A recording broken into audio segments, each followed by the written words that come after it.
This is the Real Estate Investing Abundance Podcast. I'm your host, Dr. Allen. I know you're excited to get into today's show, but I have a very exciting announcement to share with you before moving to the show. We've just launched a complimentary and comprehensive webinar that, among other things, shows you how to legally use passive real estate investing to reduce your taxes, recession-proof your nest egg, and take the sting out of inflation. If you are curious to learn more, go to stevetucker.com/webinar.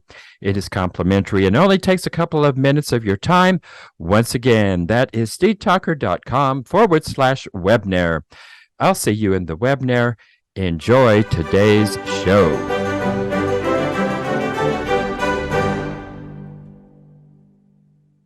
Hello, enlightened investors, and welcome back to Real Estate Investing Abundance. I'm your host, Dr. Allen, and it is indeed a great pleasure to have you with us again today. You make our show. And so we are excited today to have with us a person who is going to tell us how we can control a property without owning it. Nathan Turner is passionate about mortgage notes and its unique approach to real estate with its multiple exit strategies and win-win situations. He is excited to take the roller coaster out of investing for his passive investors and allow them to sit back and just enjoy the ride. So, Nathan, take us into the show and share a memorable experience that helped you to be the person you are today. A memorable experience. That is a great question. Thanks for having me on the show. This is great. I'm glad to be a part of this. Man, I have had so many experiences. It's kind of hard to choose one, but I will because you asked. So let's go with this one. So in high school, this was more than 20 years ago now, but I was a wrestler. I joined the wrestling team, mostly I think because my brother had done that. He's few years older than me, and so he had done that, and so I thought that would be a cool thing to do. Probably one of there were so many lessons I learned from wrestling, and that was a big deal. Just about, keep going, and you don't quit until you hear the whistle, and you've always got more in the tank, and all those kinds of things where it's just it's a very difficult sport. It's incredibly physically taxing and demanding and mentally as well. Like it really takes a toll. But I learned so many lessons from my years at wrestling. It was just determination and just don't quit. I think that was one of my major takeaways that I can look back on now about you just keep going. You can do it. You've got more in the tank. Keep going.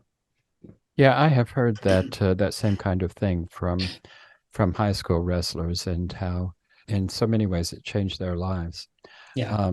Often you don't think of that in terms of wrestling, but I have heard that from other wrestlers. So yeah. Thanks for sharing that, Nathan. Thank you. So let's get into real estate. And how is it that you got started in real estate? Like so many people, I got into real estate when everything was looking so rosy. Back in 2004, I started watching. Back in the day, it was TLC, and there were all those flipping shows about these people that were going in and flipping properties. And my wife and I would watch those shows, not for entertainment, but for education. And we kind of figured out how we would do that. And then the opportunity came up, and so we did. And in that spirit of determination, we just thought, you know what, we can do this no matter what. So I actually was living in Montreal at the time, and the houses were in Saskatoon, Saskatchewan. So for geologically challenged people, so Montreal is just above Vermont, and Saskatchewan is just above nowhere, like Wyoming. Montana, right? Yeah. Montana, Wyoming, kind of that area. Yeah. So it was the other side of the country, really. And, in our spirit of adventure, we would buy these properties sight unseen. I was working with a realtor, and they would help us figure out what we were buying. And then we'd plan like crazy about what we were going to do to this property to improve it. Then I would pack up my suitcase full of tools, fly out, and it was tools in a sleeping bag. So I'd have my tools and just work on the house for a couple of weeks, sleeping on the floor. And by the time I left, I usually had that house sold. And this is again back in 2005 and 6 when everything was really rosy. So fast forward a little bit, we went through the big downturn. I ended up being a landlord for a little while just because there was one property I couldn't sell. And that's all I knew about real estate is you can sell or rent. So I was renting it. I figured out very quickly that I really liked cash flow that came from rental. I didn't like anything else. There was nothing about being a landlord that I enjoyed except for that cash flow.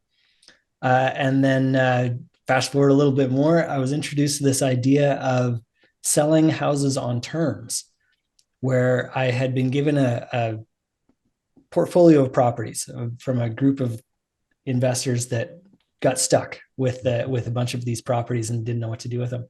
So this is fall of 2008. So it was right when everything was going haywire, and they were stuck with these properties. And so they gave it to me and my old partner and said, "Okay, we don't know what to do. They were in California. These were all Midwest. So I was relatively close. They said, just do something, make as much money as you can off of these and we'll work out some kind of payment arrangement." So my partner and I, we thought we'd kind of invented seller financing where we were selling the houses on terms. And, we're making it up as we went along. A couple of Canadian boys, we didn't know how that worked or if it worked or anything. And then just the more I got into it, the more research I did, the more I found that there was a community of these people. So I went to my first note conference in 2009 down in Louisiana, and it was a room full of people that knew exactly what I was talking about and far more. And that was really refreshing. So that was kind of the journey, one thing to the next to the next. And then ultimately, just this year, I put together my own investment fund. So now I'm running a portfolio of performing mortgages. Mm-hmm. And I just think it's the best job in the world. I love it. Well, Nathan, explain to us what you mean by fund and what it is that you mean by running a portfolio of notes. Sure. So a fund is it's an investment fund. It's kind of like a syndication where it's technically a Regulation D 506C. So it's an SEC run structure where investors can come together and we put it all into a pool, and then I can go out and manage that and buy out these different mortgages.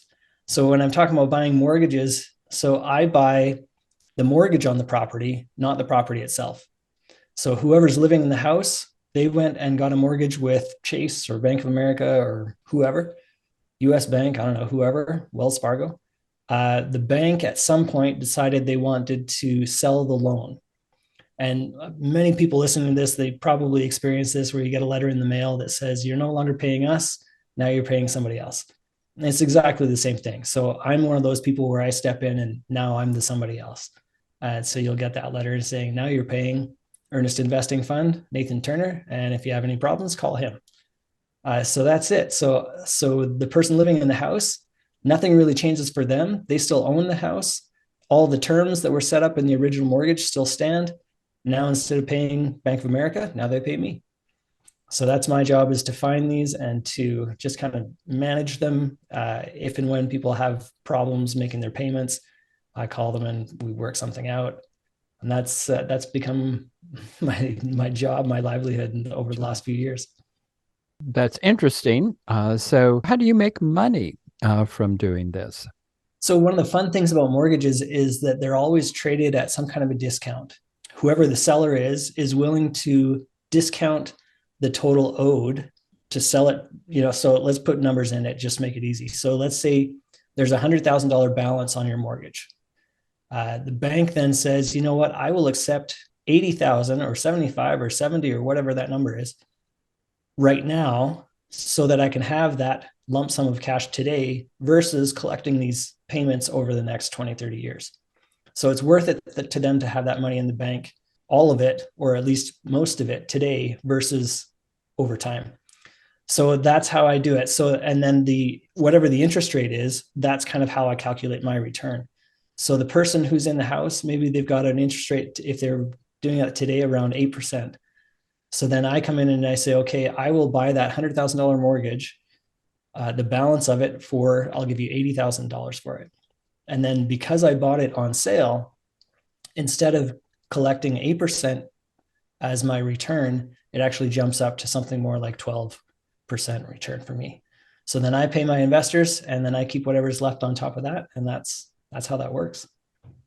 Well, why would a mortgage holder want to sell a mortgage at a discount?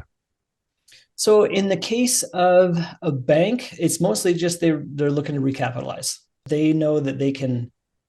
So let's say they've got somebody at a 3% interest rate. Well, if they had that money that they had lent out back in, now they can re-lend that out at 8%.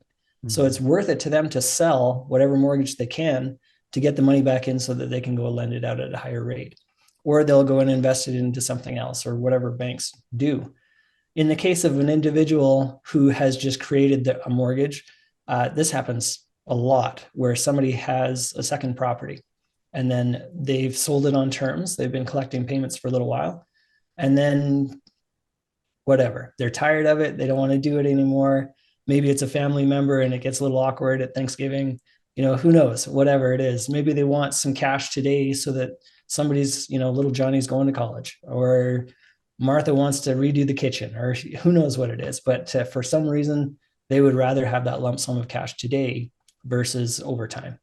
And so then that's where I step in and I say, I'm happy to do that and collect the payments on your behalf. So, why notes instead of traditional real estate? You mentioned the one aspect that you don't like being a landlord. Yeah. Are there other reasons?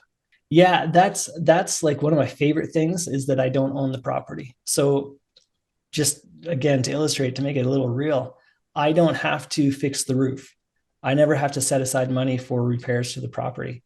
I don't fix the toilet.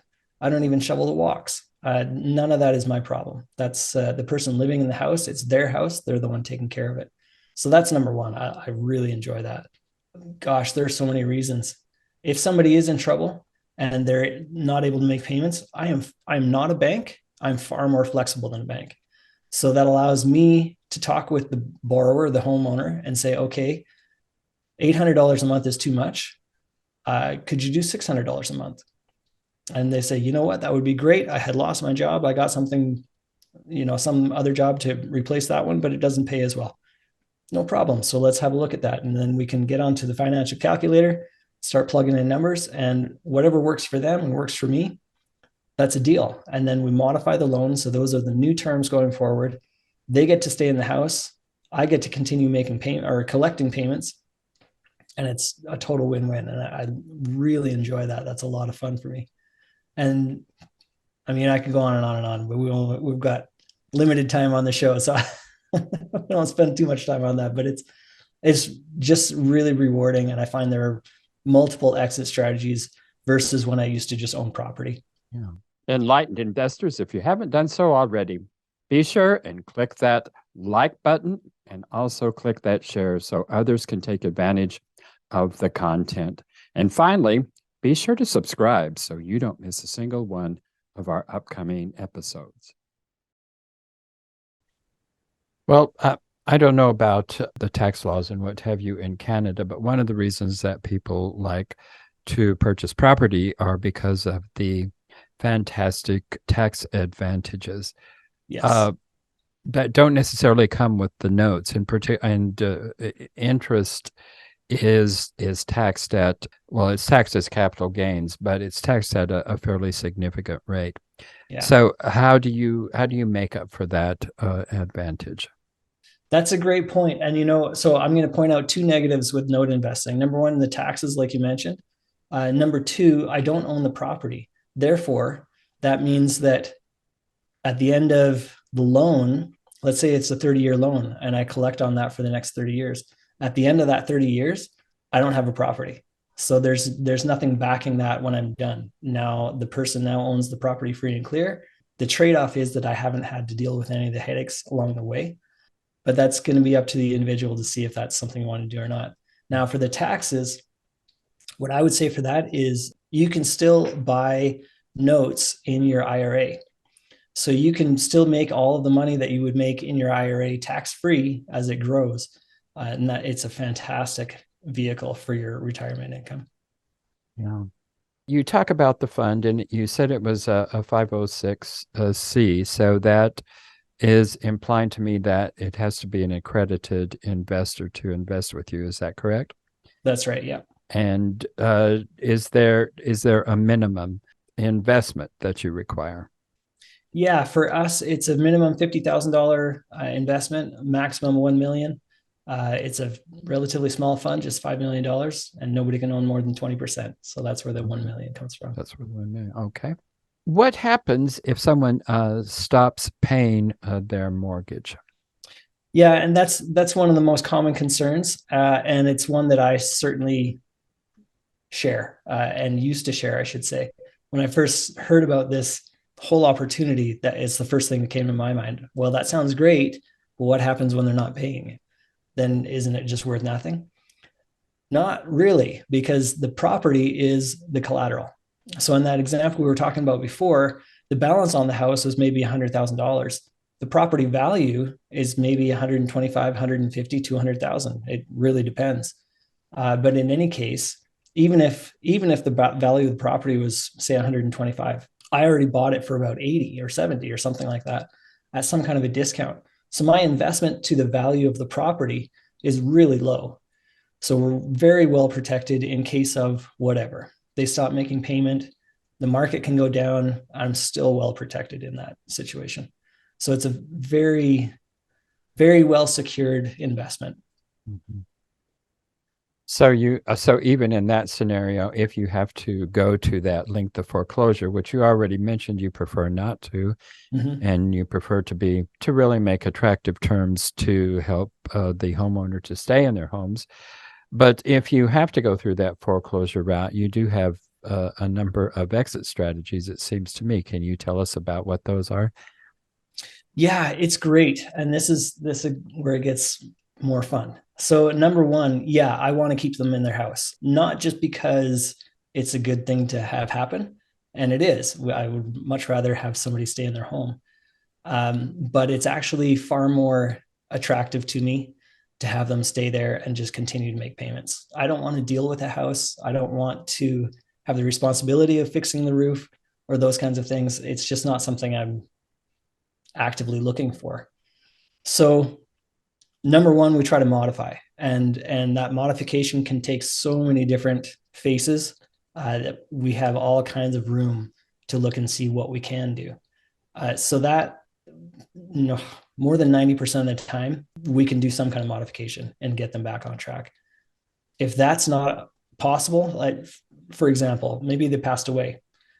In that case, obviously, there's not somebody there to make the payments anymore. So in that case, we're probably just going to go to foreclosure because there's nobody to talk to anymore. But let's say that didn't happen, where they're just not able to make payments for some reason. So we can offer to do like a short sale. So I can talk to them, and I know people have taught this and done this for years as well.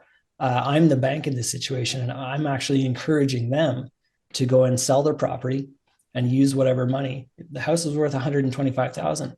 So anything over and above what they pay me, whatever was owed on the loan, that 100,000, anything over and above that, they get to keep. So again, it's very much in their best interest to do something like that, especially if there's equity in the property. Go ahead and pay me off. Then you can get yourself a little lump sum and move on to your next thing, whether that's into another home or to a rental or whatever it might be. So that's a situation that comes up. We can do a deed in lieu of foreclosure. So in the rental world, oftentimes referred to as cash for keys. And it's the same principle where somebody is not able to make the payments and for whatever reason, they're not able or willing to sell the house to pay it off. Then I can say, okay, in order to avoid a foreclosure, and for me, it just takes time and money, and I don't want to deal with it if I don't have to. I would rather pay them. It could be, the amount of money that might cost me to hire a lawyer and say, so I will give you X amount of dollars to help you get moved into your next place. And instead of going through a foreclosure, you just sign over the deed to me and I will extinguish the loan and it doesn't follow you anymore. So that's another thing we can do and come to a resolution that way. And it's the worst case scenario. If we absolutely have to, we can go through a foreclosure and take it through that legal process to get the property back. And we do that as well. And it just kind of depends on the situation. We try to avoid it if we can, but ultimately it's not the end of the world. It's not a terribly complicated process in most cases, and in most states, I should say. And we can get that done. And now we've got this property that far exceeds what we paid for it in value. And we can either sell it, or we can now sell it on terms and create a new note. And I've done all of the above. Yeah. Well, Nathan, tell us how we can get in touch with you to work with you and to invest in your fund. Yeah, absolutely. So I'd be happy to talk to anybody. Reach out to me directly if you like. My email, nathan@earnestinvesting.com, or you can call me 312-860-3747. Now that I gave out that number, I'm probably going to get a bunch of spam calls, but that's okay. You'll probably not notice the difference if your phone is like mine. So all of that information will be in our show notes as well, listeners and viewers. And so, Nathan, let's go into our last segment here and share with us one of your most difficult setbacks in life, and how did you come through that time, and what did you learn from that? We'll stick on the business level. I've had some personal things that have been difficult to get through, but we'll stay on the business level. So my first real business was a franchise. It was a Curves franchise, which is that gym for women that people might remember. It was very popular back in the day. By the time we were able to sell, we had 2 locations, my wife and I. By the time we were able to sell, we had to combine the 2 into one, and we sold at 10% of our original value. And so it was a fairly major loss. And that was difficult, not just financially, but psychologically. That was kind of a blow. And I think it kind of goes back a little bit to my wrestling days, whereas like you just get up and you keep going. And that was kind of both of our attitudes, my wife and I, where we just said, you know what, we're bigger than this, we're stronger than this. It's fine. And so we were really able to do that. And we started, it was before we sold the Curves, but it was, that's when we started doing real estate and being an entrepreneurs, we saw how we could dig ourselves out of that instead of just, on a fixed income where we were dependent on somebody else's paying us. We knew that we could overcome that, and we have, and it's been fine. And, money I would rather not spend, but it was a fantastic education, and it's been a good thing in our lives ultimately. Yeah, some of those worst times in our life are our best educators. Mm-hmm. So 3 good experiences in the last 24 hours. Last 24 hours, let's see. It snowed here. I love the snow. Okay. Yeah, I do too. And so I got to go out. We were in Montreal up until last year. So we came back out to Alberta. And I love Alberta. I grew up here, and so I went out to go shovel the snow the other day, and it's a different kind of cold here. And so I'd actually just worked out. So I had my workout shorts on.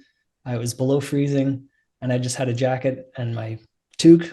Mm-hmm. And I think I had gloves, but I probably didn't even need them. But it's cold, but it's a dry cold, and it's much more, easy to much more to deal endurable. with. Yes, I grew up in Colorado, and I live here in Appalachia now, and you just can't explain to people until they've experienced, but it's entirely different. Yeah. So 2 more. Let's see.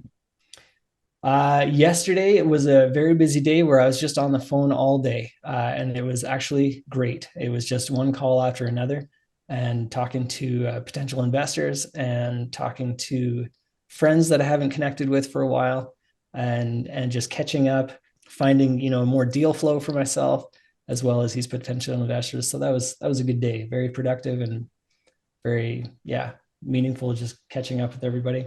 Number 3, I would have to say, at the end of each day, my wife and I, typically you'll find us just in front of the TV. We'll pick a show, something on TV, and we'll watch for 45 minutes before we head off to bed.